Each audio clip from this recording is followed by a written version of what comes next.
I thought we were awful. I thought it was a terrible game to watch. Listen, it doesn't have to be pretty if you're winning. So I'm not talking about Cambridge. I'm talking about us. The onus is on us. We can only affect what we can affect, and we didn't try and pass the ball to each other. We just whacked it. And I've said to them, if you whack if you whack the ball, don't expect to win games of football, and also don't expect to play football. I won't pick you. I'll pick players who want to play football.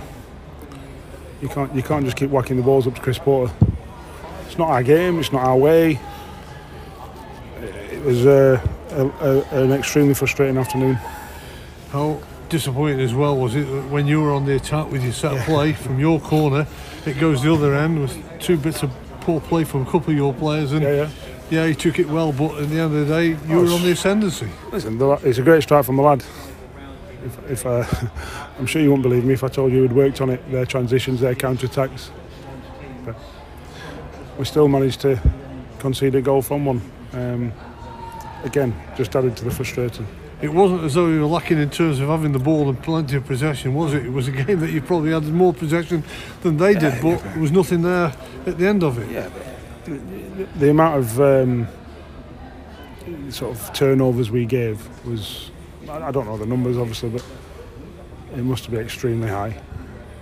You know, I said to lads, I said, don't let the last 15-20 minutes kid you on. Don't, a bit of possession. The game's not done by then, but you've let it get to 75 minutes before you've even tried to pass the ball to each other. So you could have done that after 15 minutes if you wanted to, but you didn't. You just kept whacking the ball up to the strikers. Well, I thought we were admirable in their play. I thought they kept going and feeding off scraps. And I thought, with the exception of one of the midfielders, I thought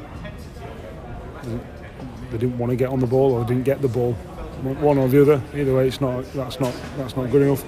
And the back players didn't give him the ball. It's as simple as that. I didn't look to give him the ball. And if you don't want to try and play football our way, then you're leaving yourself wide open to a poor result, but a poor performance. I said if we'd have scored the last kick, that wouldn't have masked a really poor performance, a real low quality performance from us. You've left the players in no uncertain terms, haven't you? That you know exactly. You haven't stayed in there long, but you put your word out because you had to go out of the way of saying the wrong things, probably. Yeah, I think if I'd have stayed in there much longer, I think I'd have probably said things I might have regretted. So I come and speak to you instead. How big is this week in terms of, again, bringing those players in? I know we spoke about it. I know what your fans are thinking, but it's got to happen, has it, for you? Of course, yeah. We know the situation. That's what is it, the 3rd or 4th game where we've had 4 second-year scholars, 17, 18-year-olds on the pitch or on the bench. And although they're going to be very good players, are they quite ready yet? No, but they're getting there.